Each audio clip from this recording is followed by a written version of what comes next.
Hi, everyone, and welcome to Dead to Rights, the podcast where we bring readers and writers together.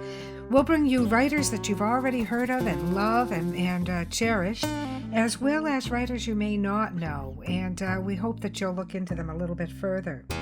It's been an incredible week in the news. Anonymous, you poor misguided soul. I don't know what to think about the anonymous op-ed that was released in the New York Times last week from a senior official in the Trump White House who claims that he or she and several of their colleagues have been working to thwart some of the president's more dictatorial desires and movements. It's a tough one. A lot of people have come out and called Anonymous a coward and said that he or she should resign and make themselves public and tell us truthfully what is going on in the U.S. White House. But another way to look at this is this may not be only a matter of losing their job. A job is a job is a job, even at senior levels. This may also be a question of the president is ranting that this is treasonous, regardless of the fact that they do value free speech in the United States. Treason carries with it the death penalty, potentially, as well as very long sentences in jail. This person may be actually in fear for their life. We just don't know.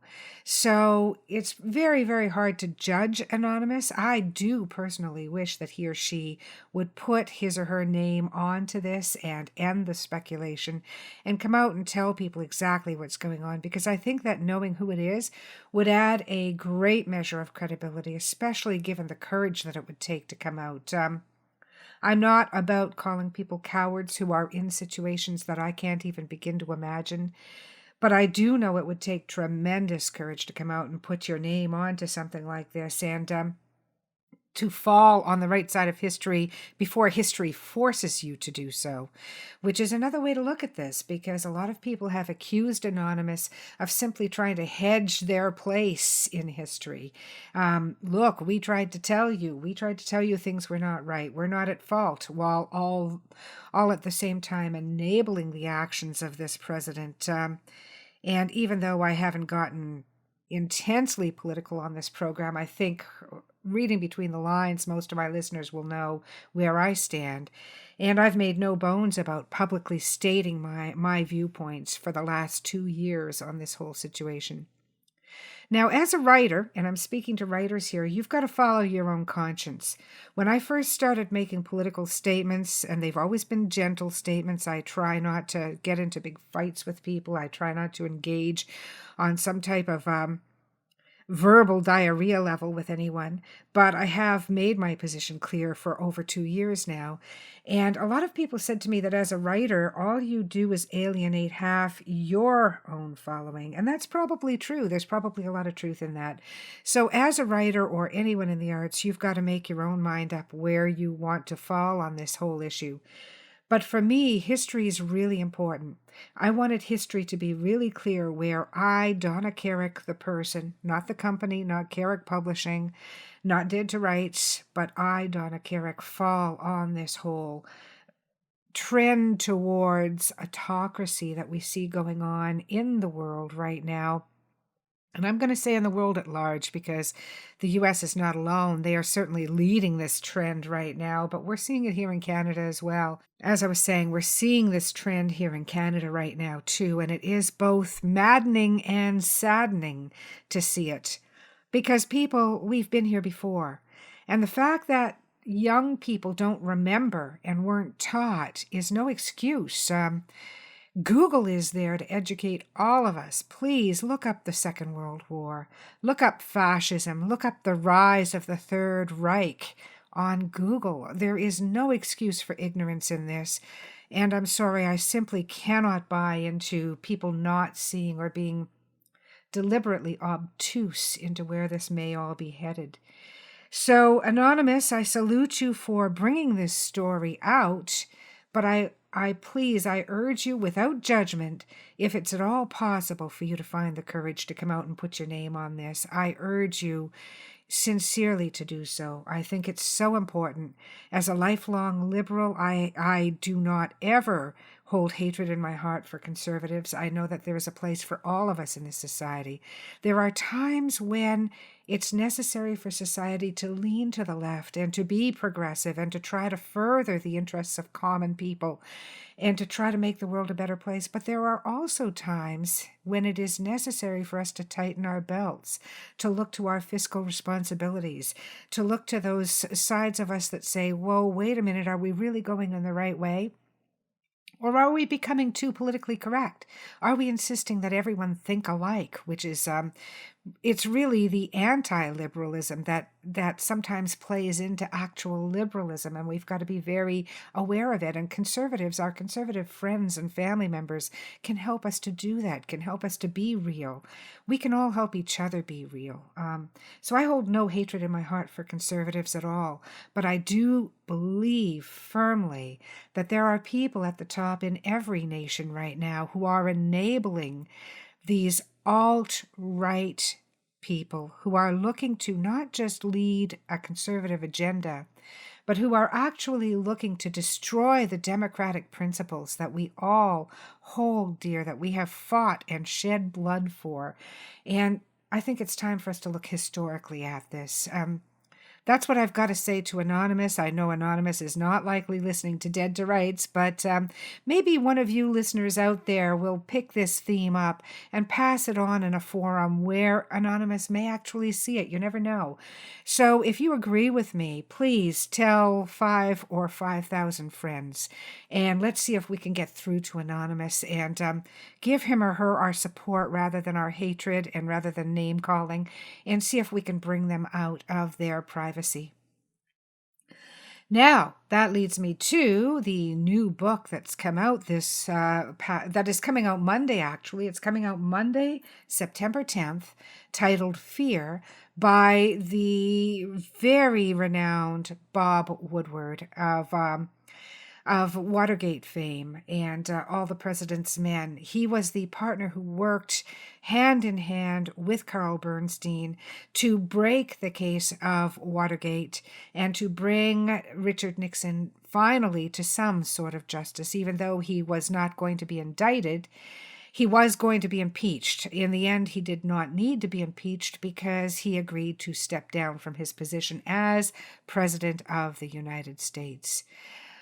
I can remember his resignation address. I witnessed it live. I was in my teens. I was at a KOA station with my family in Maine, outside of Bangor.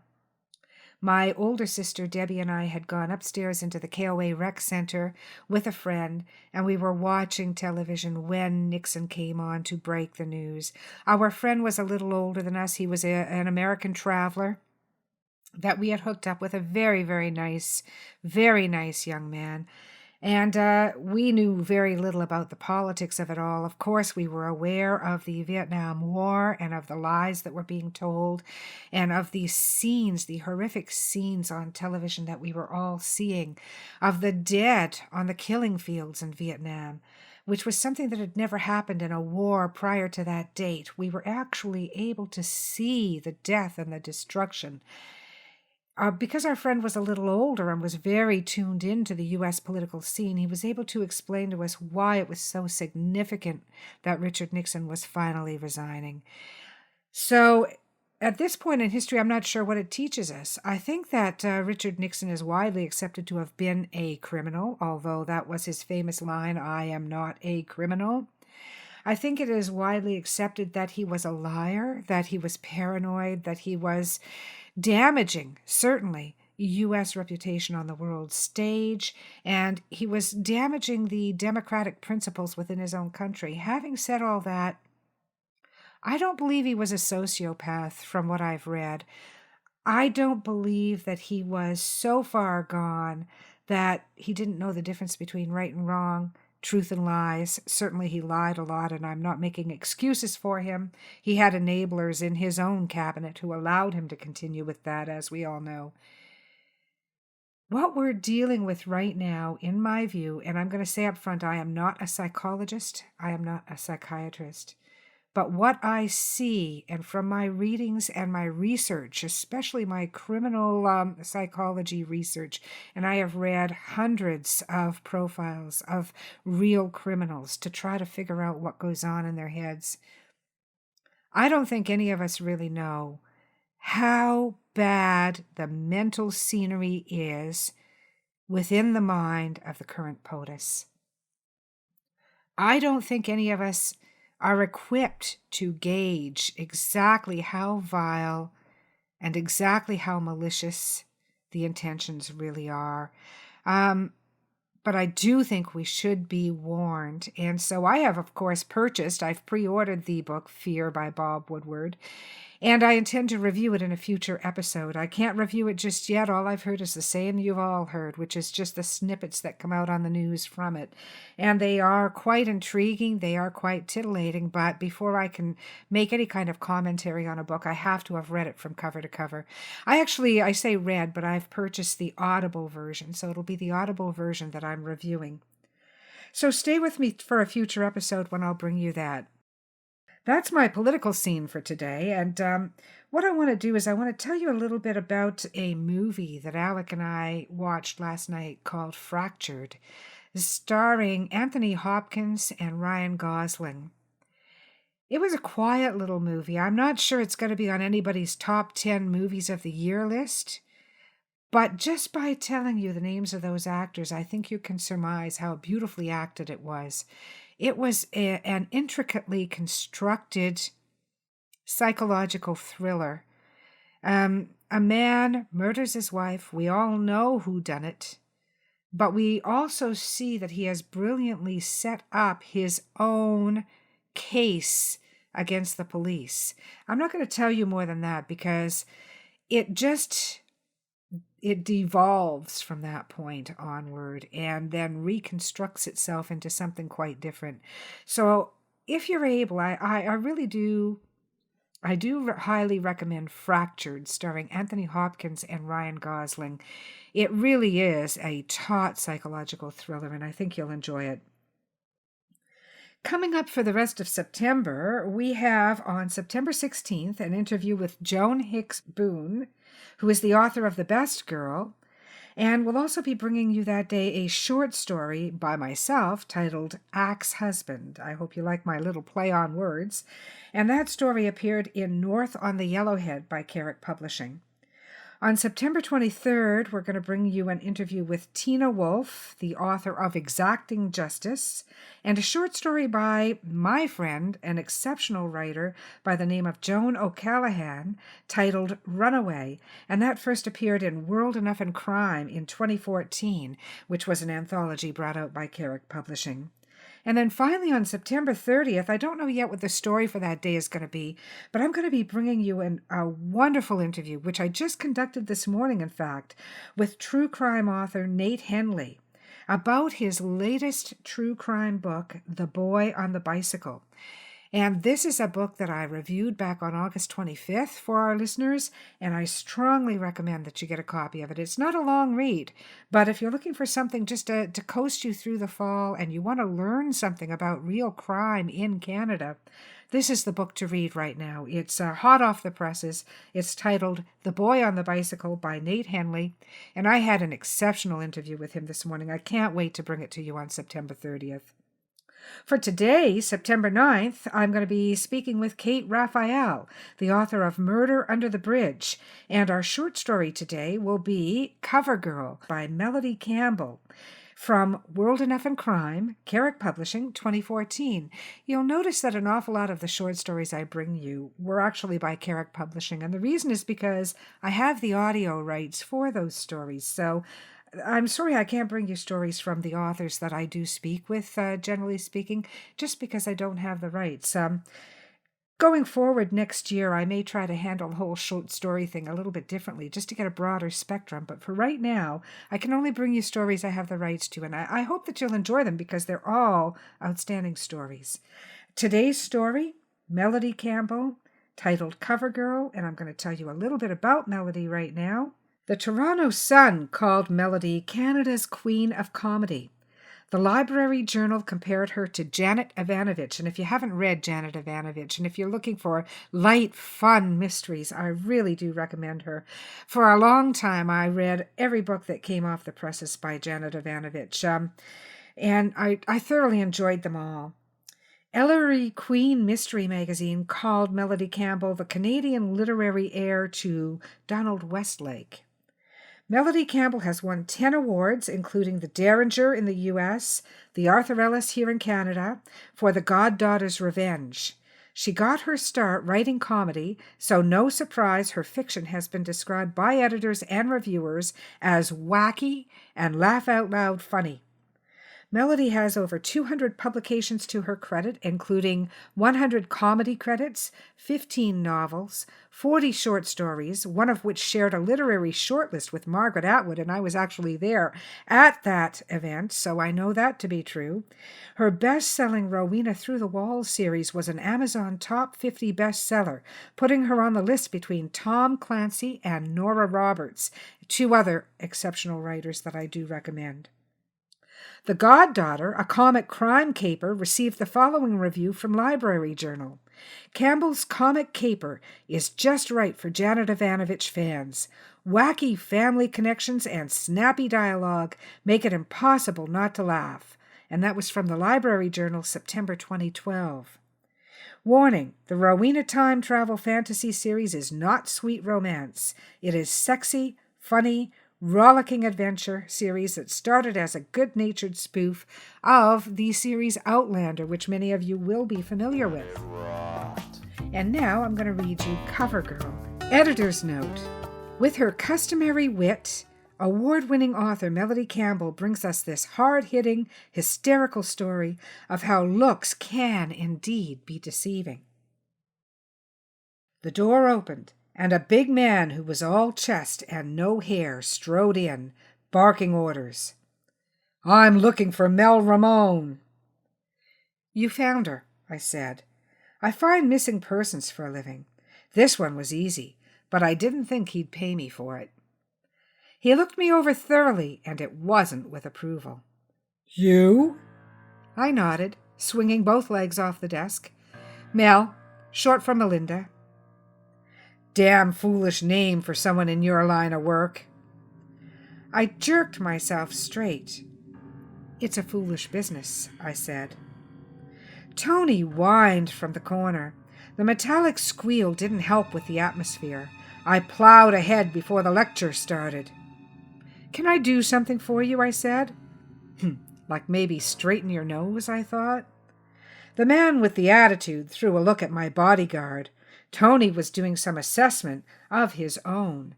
His android head swung to the left, and he addressed me with details. "Regulation Beretta, 9mm, semi-auto, left side, boot knives, both sides. I don't detect anything else, Melly." I winced at the Melly. Tony is the premier development of RBMN Robotech's new sensitivity line, Protection with Affection. That should read Overprotection. Unfortunately, they goofed on the sensitivity part. He sounds like my mother. "My assistant," I stated bluntly. "He stays, for protection." The big man nodded. This time he approved. I got the feeling he was familiar with the need for protection, like maybe people took regular aim at his face. It had that cross me and I'll break both your legs appeal.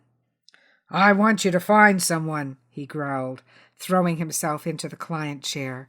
It squeaked in protest. "In confidence," he added. I nodded and hit the record button under the lip of my desk. No beep, no whir. It's programmed mute. "I've been away off planet for nearly a year. Security work. Been incommunicado for the last month. Back on leave now." He paused, frowning in my direction. The eyes, which were half closed, seemed to see a lot. "Got back last night. Late. Got to the condo and it was empty. Not a sign. Not a single damn sign." I leaned forward. "Of what?" The eyes flashed open. "Of my wife. I want you to find my wife." Tony clucked sympathetically from the corner. I pretended to jot down details. Basically, it came down to this. Mr. Military had just returned from secret assignment, and it appears his wife was away on an assignment of her own. No forwarding address.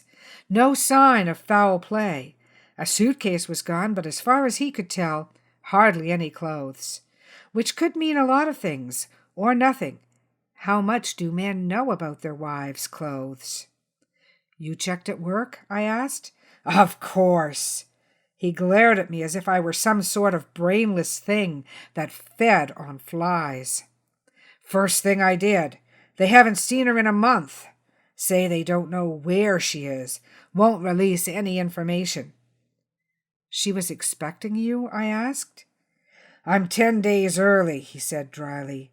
The room felt instantly colder. "What does she look like, Mr.?" "Gorgeous. She's gorgeous. Tall, slender, green eyes, long dark hair." He paused, glancing at my Cleopatra hair. "She looks a little like you."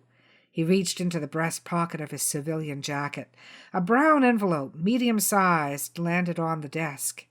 I opened it and pulled out 2 photos, model proofs, full facial. I agreed with his assessment. She did look something like me, or rather, what I would look like if I were gorgeous, which I'm not. I'd seen the face before, too, and so had everyone else on the planet if they had eyes in their heads. Not all of them do, of course. Inez Orchi hit the front cover of Vogue about 5 years ago and had yet to come off it.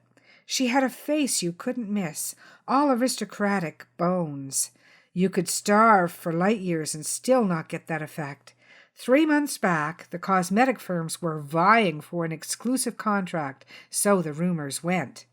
The fashion piranhas tripped over their high-priced heels in pursuit. Funny, I hadn't heard anything about it since. A throat rumbled clear.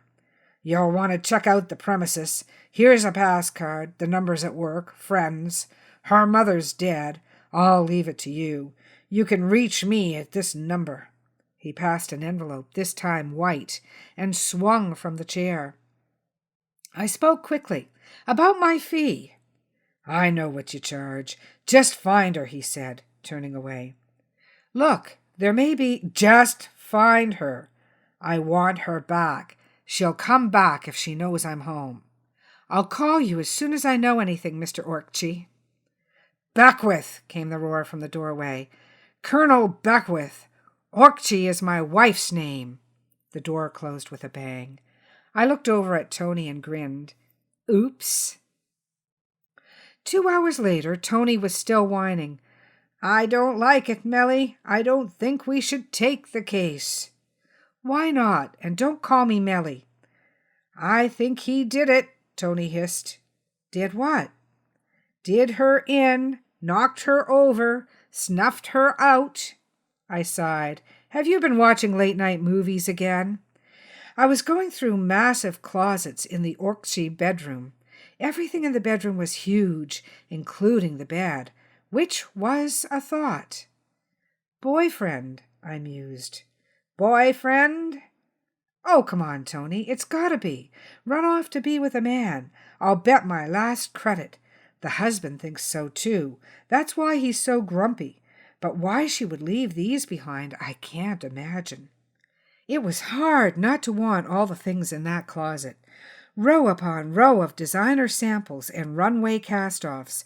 Not a thing older than last season. A girl would sell her own mother for this bonanza. Maybe even her robot. "How do I look in chartreuse?" I held up a pile of chiffon to my face. "Avocado, not chartreuse," he corrected. "And you shouldn't be touching other people's clothes. You don't know where they've been." I sighed. These cost a fortune. Do you have any idea how big the fashion industry is? 230,472,898,720,000 credits. And that's only on this planet. I twirled the chiffon. Quite an empire. Really, the fashion mavens have us enslaved. Tony's head tilted sideways. I mean it, I said. One model slinks down the runway in fuchsia plastic, and the rest of us about kill ourselves trying to replace our whole wardrobes. Absurd, Tony shook his head. Big business, I said in response. Tony squatted on the edge of a white flouncy divan. Hard to describe how he squats like that. Imagine a 7-foot store mannequin folding into itself, like a kid hugging both legs to his chest. Can we go now? He whined. I touched a pressure sensor, and the closet became a wall once more. Just a sec, I said. Thought I'd do some calling from here, in case of a trace. Tony moaned in moral agony. He really isn't cut out for this line of work. You stay here. I'll be back in a sec. I headed for the bathroom. It's the only way I can get rid of him. Otherwise he clunks after me like a 7-foot shadow. Not that I'm complaining. It's his job. But whenever I want to be alone for a minute, which is often, I head for the nearest loo. All robots must have a ridiculous view of the capacity of human bladders. The bathroom was surprisingly modest compared to the rest of the condo. No bronze dolphins or tropical plants, just marble. I sat on the throne, flipped open my cell, and punched a number. 1 not on Beckwith's list. Reynolds. Got time for a quickie? I tried to sound sultry. Hiya, babe. Always time for that, he said. Tonight still on? Still on, I said to my favorite cop. Look, Pete, I've got a missing person, a special one. Think cover girl, front page of every magazine in the country. If this gets out, can you do me a check? Female human, about 27, 5'10", ultra slim, shoulder-length black hair, green eyes. Missing for how long? He asked. A week at least. We don't know for sure. Husband just got back and found her gone. So, why aren't you checking motels? I grinned. Want to help? He laughed and my heart did a flip. Didn't see that one coming, beautiful. But you betcha, tonight at 7 I'll check out the morgue on the way over. Pete, you're the greatest, I said. You ain't seen nothing yet. I was still grinning as the phone went dead. Dead. Well, she could be dead, but I doubted it. Chances are Pete would draw a blank at the morgue. This case smelled of something else, high-priced perfume and the rag trade. I pulled the list from my pocket. Mr. Military had gone to some length, literally. Work numbers listed first, but I bypassed those. High-priced agencies don't release info without 6 lawyers and a press conference. Next came the relatives. Possibilities here, but not the first choice. There are advantages to being a woman in this trade, knowing how the female mind works, for one thing. If I were Inez Orczy, about to skip town, whom would I trust with the information? My mother-in-law? Not bloody likely. According to the list, Inez's best friend was another model named Allison Davot. Luckily, Allison hadn't skipped town with her boyfriend. Who are you? Suspicion leaked from her voice. Mel Ramone, I said. Colonel Beckwith has employed me to locate his wife. Apparently he came into town yesterday and found her missing. Damn, she exclaimed. What is he doing back so soon? My nose started to twitch. Soon, I said. I thought he'd been away for a year. But he wasn't due back till next week Friday. My pulse shot up. Do you know where she is? Silence. I tried again. He's really worried. Do you think you could get in touch with her? A pause. What did you say your name was again? I gave her that and my number and sat back on the marble throne to think. Like all nights spent with Pete, morning came too soon. Unfortunately, it wasn't Pete who woke me up. You didn't call. You said you'd call. I was worried. Tony's expressionless face loomed from the doorway. I groaned. What time is it? 8 a.m., 9:30 in Newfoundland. But you've already had 3 calls, but she wouldn't leave a message." I sat up suspicious. "How did you get in, Tony?" "I overrode the security codes, but don't worry, I reset everything." Luckily, the phone rang. We both ran for the receivers.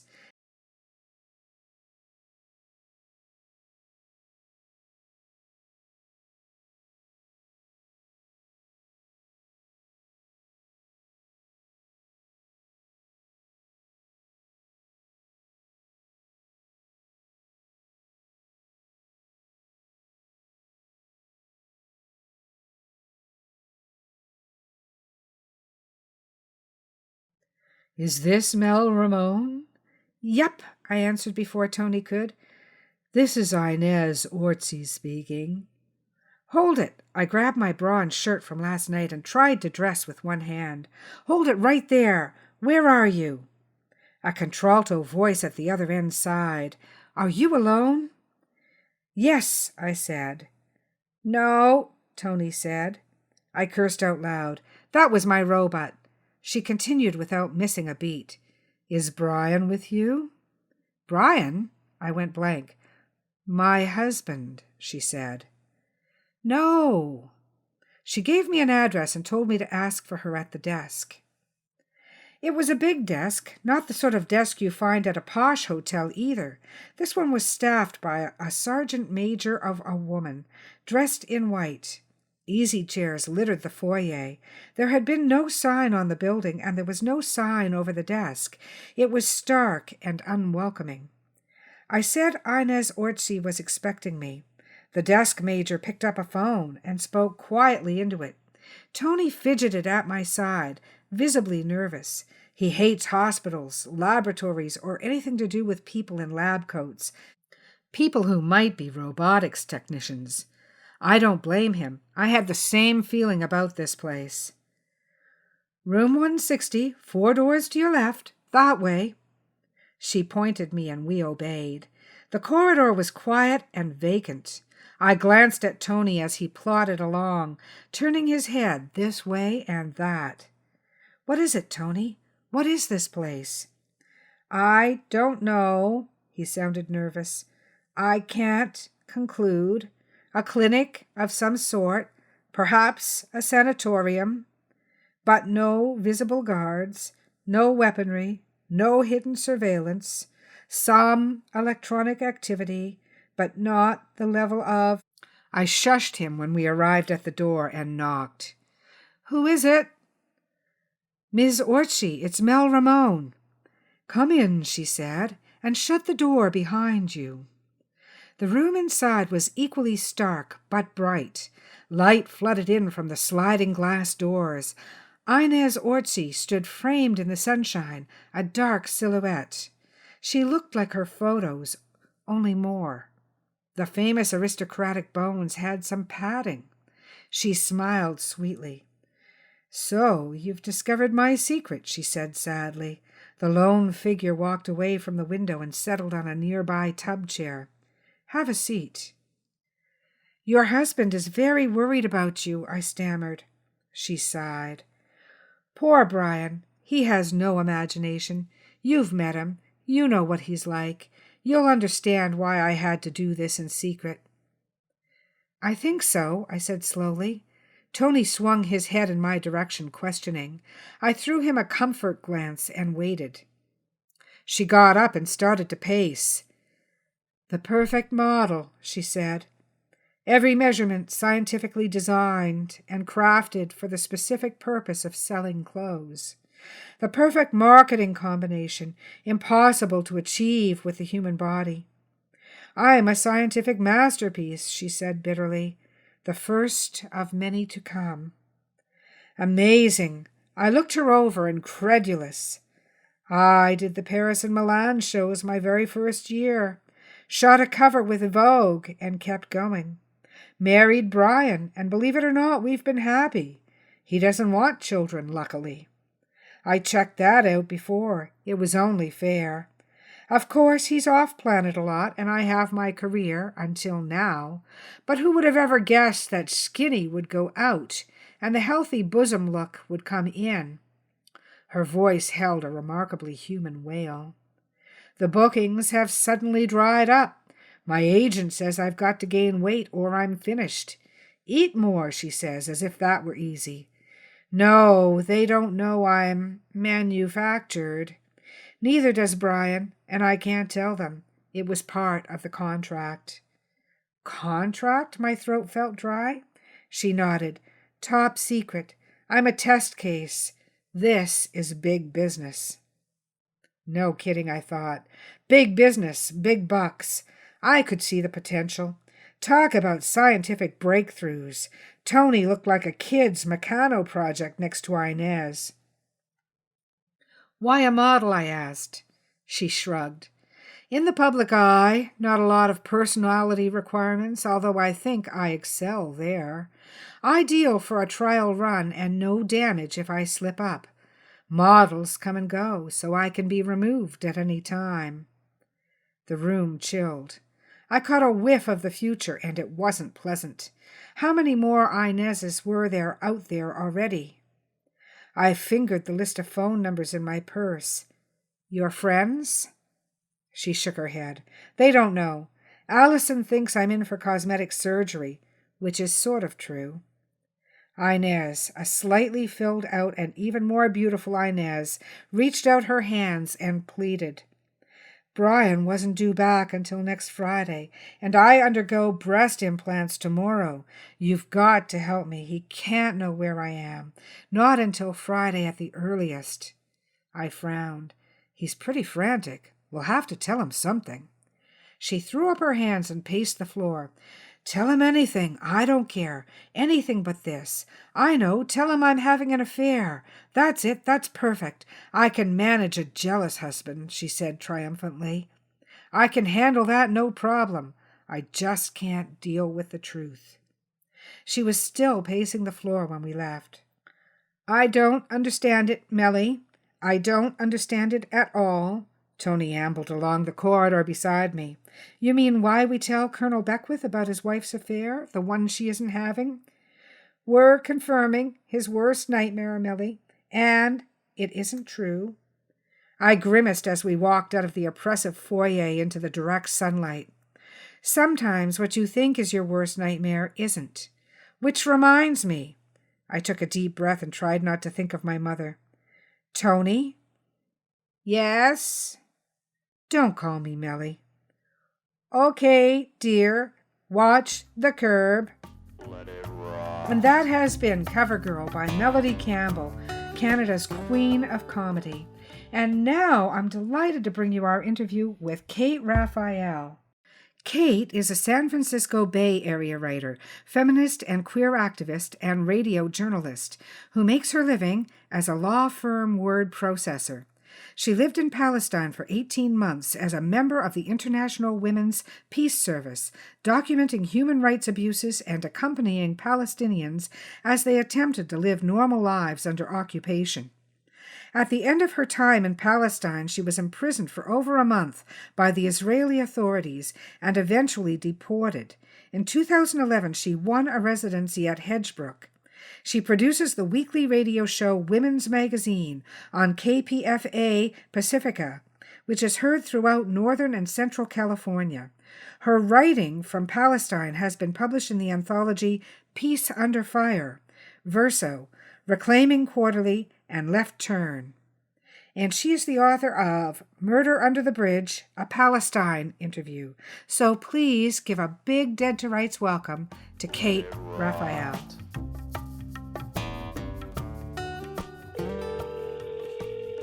Hi, this is Kate. Good morning, Kate. Welcome to Dead to Rights. It's Donna Carrick. How are you today? I'm good.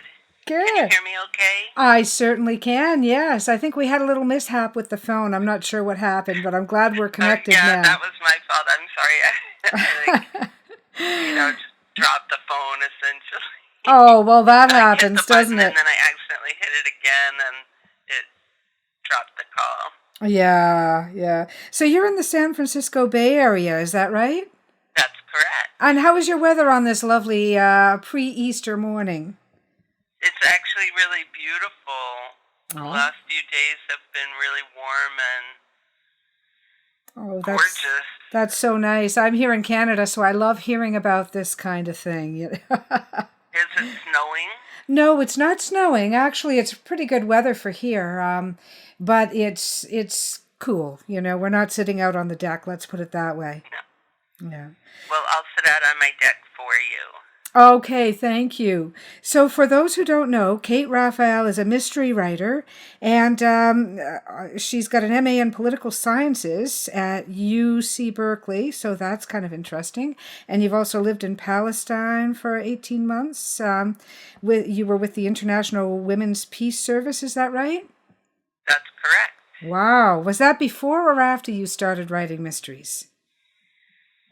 Well, I had written part of a mystery some years before I went, and it just didn't come together. I abandoned it about halfway through and decided maybe I just didn't quite have what it took to put all the clues and sort of keep the plot going and have interesting characters. And, mysteries are very complicated, and I started doing some other kinds of writing, and so then I didn't start mystery writing again until late in my time in Palestine. I saw a scene that seemed like it would be a good opening for a mystery, and that just sort of led me down the path. What was the scene? Can you tell? Yeah, sure. I was riding with some friends at night. We had been called by people in another village because the Israeli army was in their village, and they were concerned about what might happen and wanted us to come. So we were riding on a Palestinian road that passes under a road that's closed to Palestinians that only Israelis and Israeli settlers and Israeli licensed cars are allowed to go on.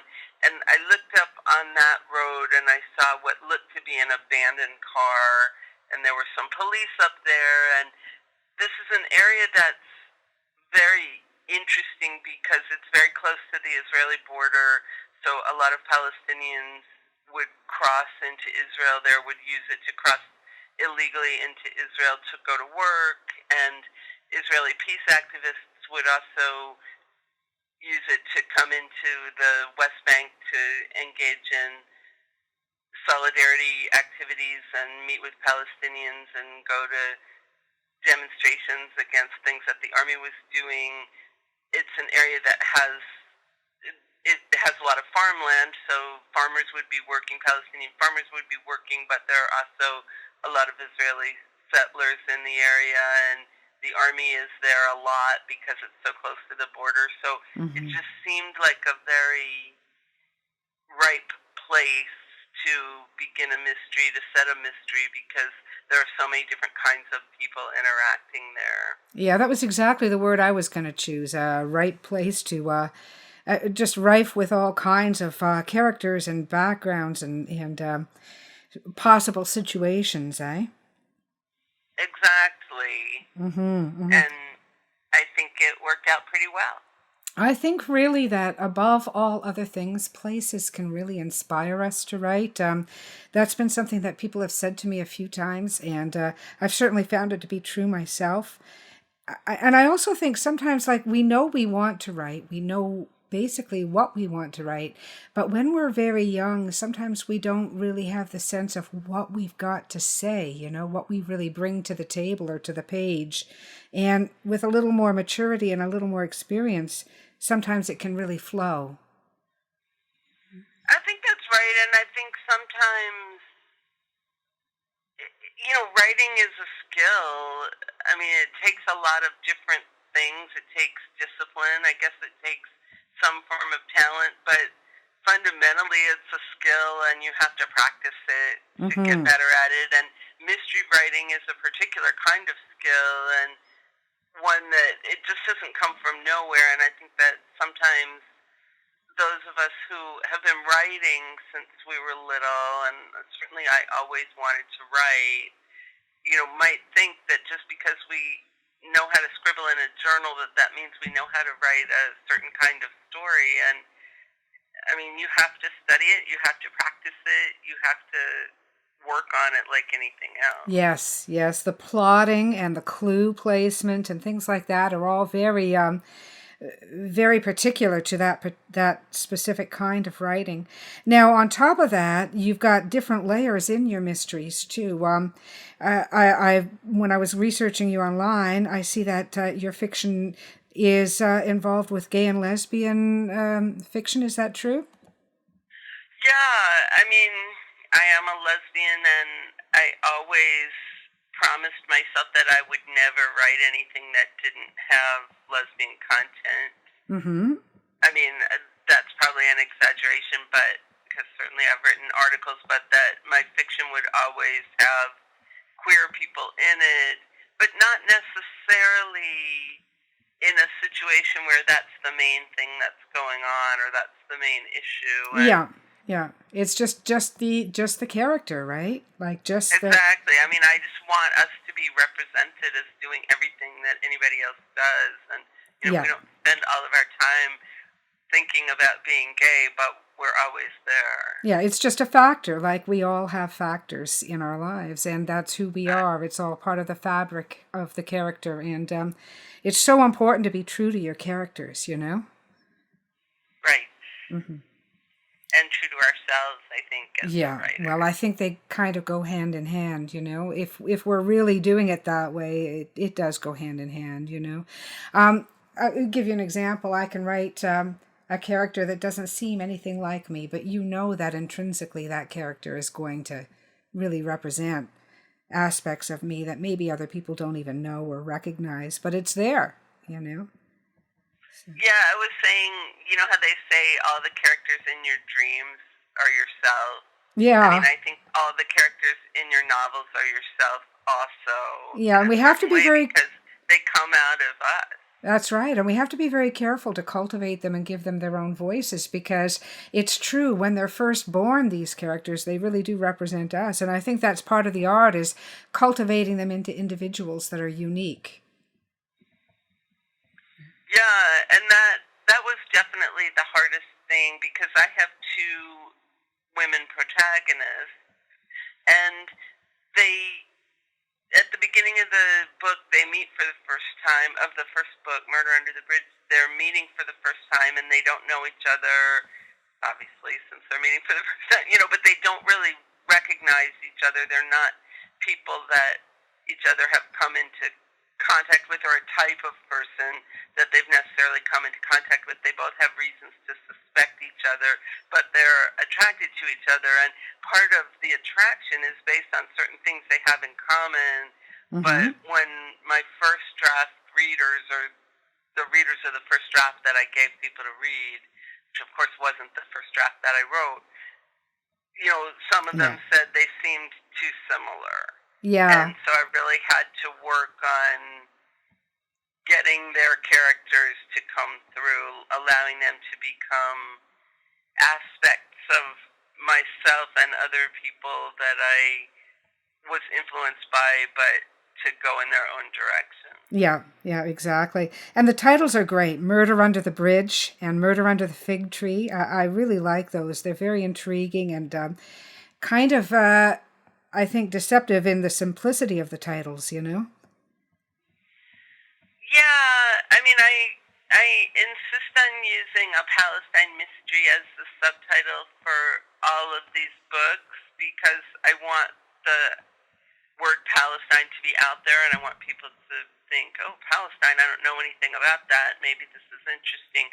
But I wanted the titles to convey a very clear sense of a place. Mm-hmm. And as you say, I mean, I think to say that a mystery or any book is place-based is a little bit like saying it's character-based. Like, of course, Yes. it's place-based. Every story takes place in a place, just as every story has characters, and those have to be central to all fiction. But I think there are certain kinds of mysteries that they might be set in Chicago and use Chicago details, but they could fairly easily be transplanted Yeah. to Denver and have different landmarks, but essentially the story wouldn't change.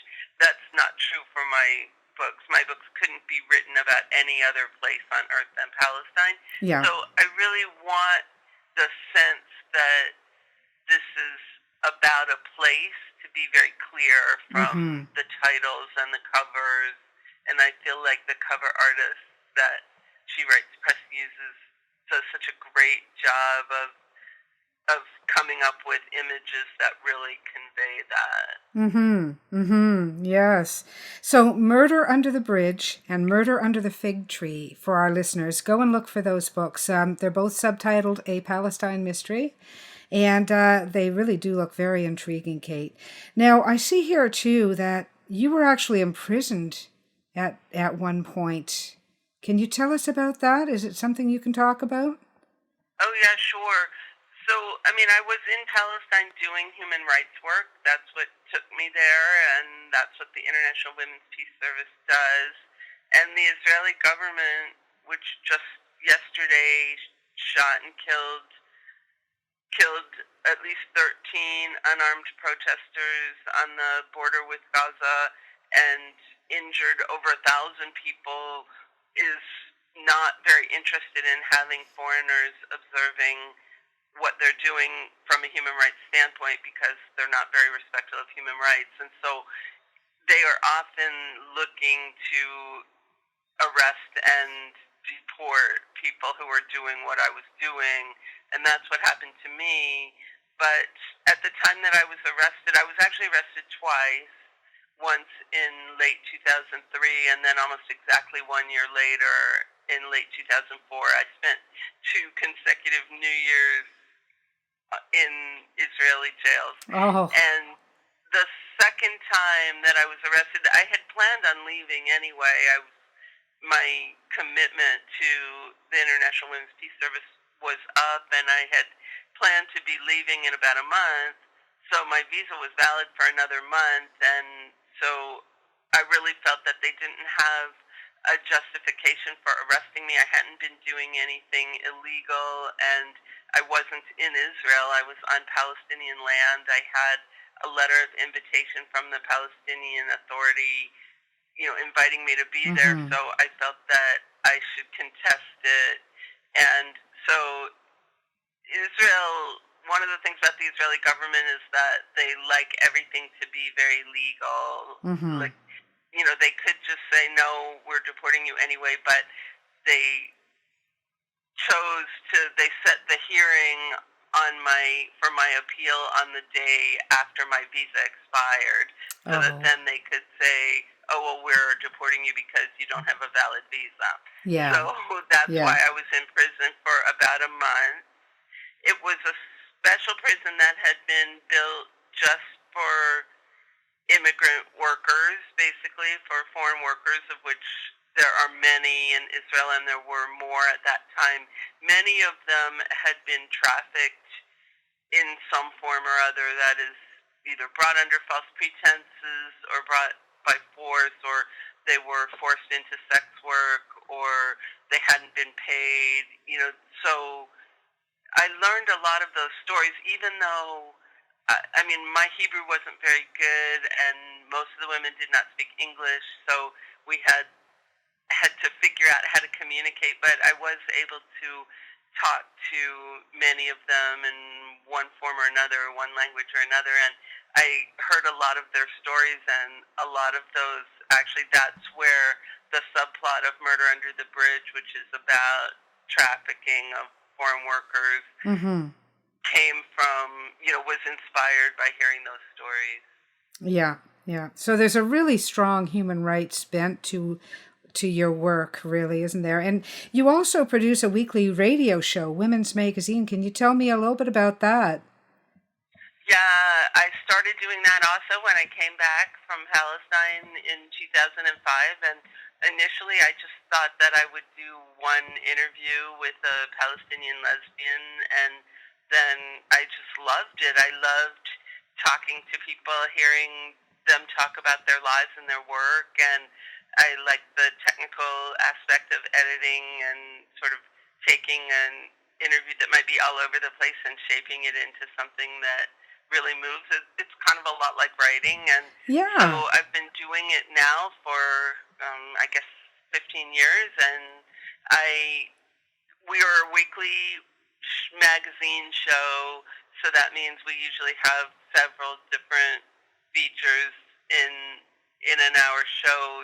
Maybe one piece about a very serious international issue and one about a movie that's going to be playing, or a play, or something a little more fun. And sometimes I just interview women about their lives. Especially, I love to interview older feminists who have had, some of them, such amazing lives and been so important to building the women's movement. Mm-hmm. And I've interviewed women from Syria. I've interviewed women from Bolivia. I interviewed women from next door. Oh, that's fascinating. I love that. Love doing it. Yeah, because I've only been doing this since the beginning of this year.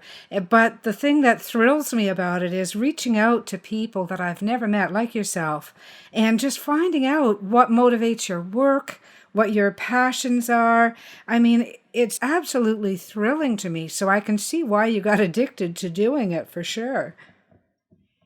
And talking to writers is definitely one of my favorite forms of interview, because we just have so much to talk about, and it's so interesting to hear about people's processes and how they, how they write, how Yes. they get published, how they keep going, how they deal with rejection, all of that. I feel like I learn so much, and I also think that the listeners gain a lot. Whenever there's a good rapport between me and the guest, then that makes it very engaging. Yes, that makes it all the more fun, for sure. And the thing is, writers in particular are people who live to express themselves. I mean, it's what they want to do more than anything else. So when you get a writer on the phone who's keen to talk about his or her work, I mean, it's just terrific, Yeah. Yeah, it brings a smile to my face, that's for sure. So I can see why you like doing it. Now, if somebody were in northern or central California, how could they listen to your radio show? What would they tune into? Well, if they're in northern or central California, we're 94.1 KPFA. Although I think that we have some relay stations in parts of the state, so the call numbers might be a little different, but it's always KPFA. And we're also online at kpfa.org, so anyone anywhere can tune in and listen live or listen in the archives. All of our shows are archived on our page at kpfa.org, and we also have a blog, kpfawomensmag.blogspot.com, that where we archive the segments, each segment individually, so people can click on, if you see an interview with Alicia Garza and that's something that you're interested in, you can just listen to. Just say that website one more time, Kate, if you don't mind, just so our listeners can glom onto it.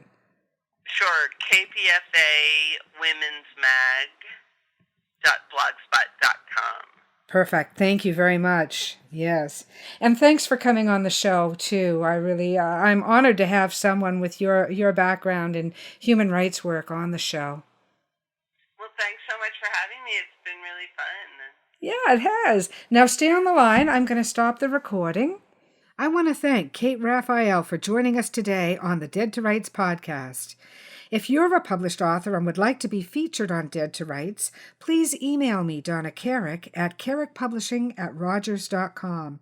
And in the subject line, please mention Dead to Rights interview. I still have a couple of slots left for 2018, and after those are filled, I'll be looking for authors to fill 2019 weekly slots. You can find Dead to Rights at deadtorights.ca or at our Facebook page, Dead to Rights. On Twitter, we're listed as @Dead2RightsPod, and rights, of course, is spelled WRITES. Don't hesitate to reach out to us anytime. You can find me, Donna Carrick, at donnacarrick.com, or on Facebook under Donna Carrick or Carrick Publishing. My Twitter handle is @Donna_Carrick or @CarrickPub. My husband, Alec Carrick, is at alexcarrick.com, and that's ALEX Carrick.com, or on Facebook. You can tweet with him at Alex_Carrick. Our Dead to Rights theme song is Eyes of Gold, composed and performed by our son, Ted Carrick, as is all other story scoring music. You can tweet with Ted at Ted Carrick or follow his YouTube channel, Ted Carrick Music. Be sure to tune in next week for our interview with Joan Hicks Boone, the author of Best Girl, and my short story, Axe Husband, which I'll enjoy bringing to you. Have a great week, and we're looking forward to seeing you next time on Dead to Rights, the podcast for writers and readers.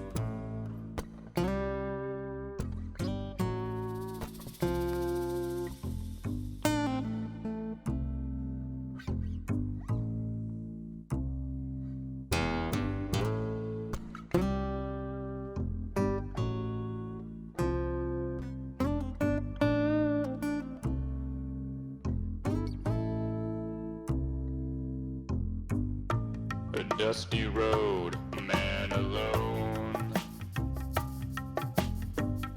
His vital signs go on hold. And I don't know what you've been told, but the years have turned my eyes gold.